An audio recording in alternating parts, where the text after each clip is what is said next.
purple pants. Looking like an extra from a Bad Bunny video. That was. So let's talk about LA Galaxy. They played against NYCFC. Let's talk about Chicharito. They won. Back. They won 1-0 after a 90th-minute goal by Chicharito, which is, I mean, that's what he does. I was watching the game, and I was like, all right, this is going to be one of those where you walk away 0-0, first match of the season, shake a couple hands, and why is no one defending Chicharito? What's happening? Two people sliding past him. No, please don't. And then you knew what was going to happen. I would say if NYCFC didn't play their Champions League game on earlier in the week, I think they do a lot better. I also in this think game. they win because what I've seen from NYCFC as far as the style of play is, and they just look so much better with Keaton Parks in the game. But from what I've seen from their style of play is they're set up to score goals, and they're going to be a problem this year. But man, LA Galaxy was just. It was an incredibly back and forth game. It seemed like no one wanted to score more than there was like great defending.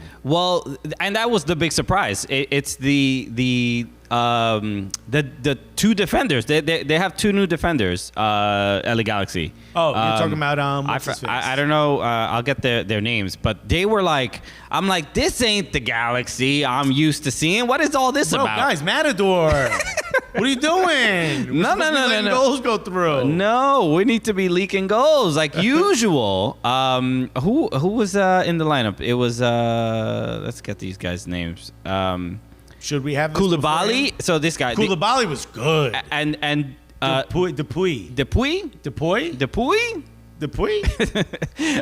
Yeah, so them two. That's his name. They were great. Both of them were really, really good. And Koulibaly was, they were incredible. He's a big dude. Yeah, it was just like, who was it? Talis Magno.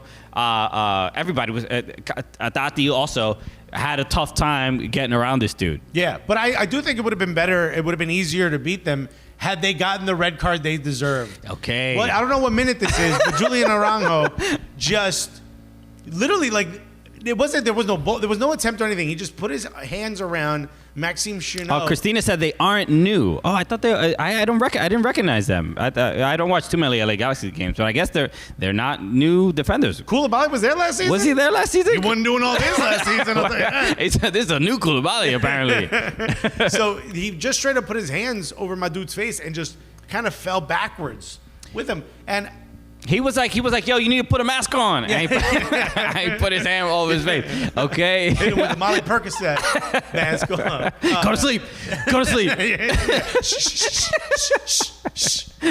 You're safe. No, don't fight it. I watched that and I'm like, what is it that it would take for VAR to recognize that? Does it have to be something where the official calls that out? This is where we need an American announcer to explain the sport to us, dude. Okay, Taylor Tolman, where are you? Oh, where are you? Put on your human mask and get over here and explain the sport. So, it really didn't. Look, was it the most violent of conduct that I've ever seen? No. But it was. What's the word I'm looking for? Not on purpose. It was deliberate. Yeah. It was like a training ground then, because if you look at the bottom of the screen, I think Chicharito's doing the same thing. Well, is this what you're learning in the Mexican national team? What is this Greg Vanny's fault? What is he doing? Tata Martino tactics. But there is some precedent here because he did something similar to, remember when Kaká did this to Aurelian Collin? Remember? Kaká. Oh, okay. All right. Everything's good. I thought there was a delay. Remember when Kaká went up to Aurelian Collin and went up behind him and did like a face grab, but it was like jokingly. No, that was like straight up, and that's with like all the officials and stuff were there. That wasn't during right. a set piece or open play. But even still, I would say Julian Araujo's action was probably a little bit worse than what Kaká did. Like, Kaká was clearly being playful.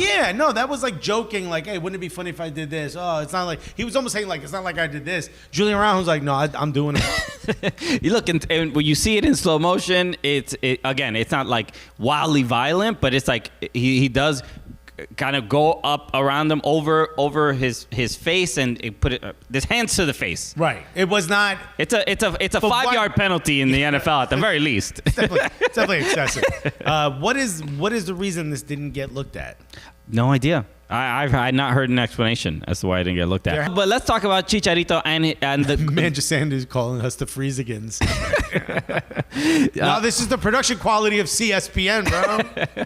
So let's talk about Chicharito and his goal. The goal came from just a bad giveaway. Terrible giveaway. Keaton Parks kind of like kept it at his foot for a little too long. Yeah, but I think the best part about this goal was Chicharito's late run. Yeah, Chicharito saw that, pointed down, and took off, and no defender went with him. But this is the interesting thing. Chicharito, he did make a great run, but if you watch the play, the Galaxy gave the ball away before NYC gave the ball away. Yeah. And Chicharito is physically frustrated. He's like, he makes it like, oh my God, how do you get? Oh, okay, pass it here. You know what I mean? Ronaldo?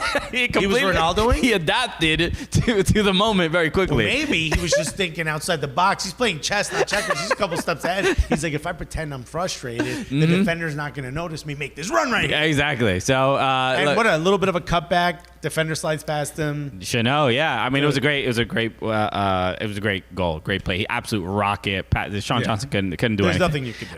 Frustrating for NYCFC because it's like so close to at least having a point, decent start to the season on the road, and then it's kind of heartbreak 90th minute to lose the game that way. But all credit to the Galaxy, they did. I didn't expect them to play that well defensively, so I think they deserve that win. They showed you something.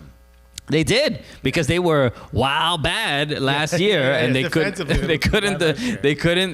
defend, and they played pretty well. I think at the end, though, NYCFC fans almost aren't too worried, right? We haven't really played at home yet. Yeah. We've been playing in CONCACAF Champions League. We went up against LA Galaxy. It took them into the last second to beat us. I'm fine with that as an NYCFC fan. Fine. Now, if we go to Vancouver and we don't play well, a little worried. Yeah, you don't want to start that way. But then again, didn't we start slow last season? I think we all know how that ended, right? Okay. I don't know if there's any Red Bull fans in the chat. You might want to let us know. Joe Whitlock and Crimson Pizza are mentioning the Chicharito's pregame look with the when he walked up. Purple pants, looking like an extra from a Bad Bunny video. That was wild. There's, we've seen this is becoming, more normal from social media. The social media teams of all the clubs, and the fit that people arrive in, you see it online. And some teams, like FC Dallas, I would say their style is there's not anybody that goes with like wild color or just crazy sort of looks. It's like very more muted, but like fashionable, classy suits. Like a Redo Ziegler. That is like the look. That they go. But Chicharito went full, just like he kind of looked like someone in the Instagram post said what it looked like he hit. Oh, it was my boy Max. He put like, homie said yes to every Instagram ad. Right. It really does look like the algorithm figured out he wanted to look like he was getting them eggs, on Easter. He had like not bell bottoms, but like just big purple pants. He looked like something like Shaggy from Scooby Doo would wear. It didn't look bad. It was just overwhelming. It was just I don't think I've seen Chicharito dressed like that, and it definitely called. It demanded a response. You know what I mean? You can't just see that dude walk by and be like, oh, okay, that's Chicha. And you know what? There's a lot of times in fashion, right? If you're going to an event, they'll have your impact fit. You know what I mean? They're like, okay, you're wearing this because you want to look classy. You're wearing this because you want to look like you showed up and you did your thing. And then you want to wear this because you want to make an impact. You know what I mean? What is this? Zendaya wore that Prada dress with the metal spine on the back, and everyone was like, whoa, that's an impact. Well, Get out the way, Zendaya. Because Chicharito's in here looking all types of bright. Okay? He's like he's one of the kids in Euphoria, dude. No, he looks like the lighting in Euphoria. Jay Hicks said looking like a peacock. Yeah. Joe Willock said ATL all wear the same suit pre-match. Yeah, that's Atlanta. They've been doing that, and that's their look. Steve Kurla put, "Who do you think you are? I am." Looking dude. Just bowling shirt. That's one of the greatest. Did you enjoy that video? I know you did. Otherwise, you wouldn't have gotten to the end of the video unless you do like some YouTube hate watching or whatever, which is kind of weird. But if that's your kink, I ain't here to shame. Hit the subscribe button. That's what you're supposed to do. You can hit like, you can leave a comment, do all the YouTube homework you're supposed to do. If you enjoy the Cooligans, you like laughing, you like some fun soccer content, this is the place for you. So let's go. Hit the subscribe button.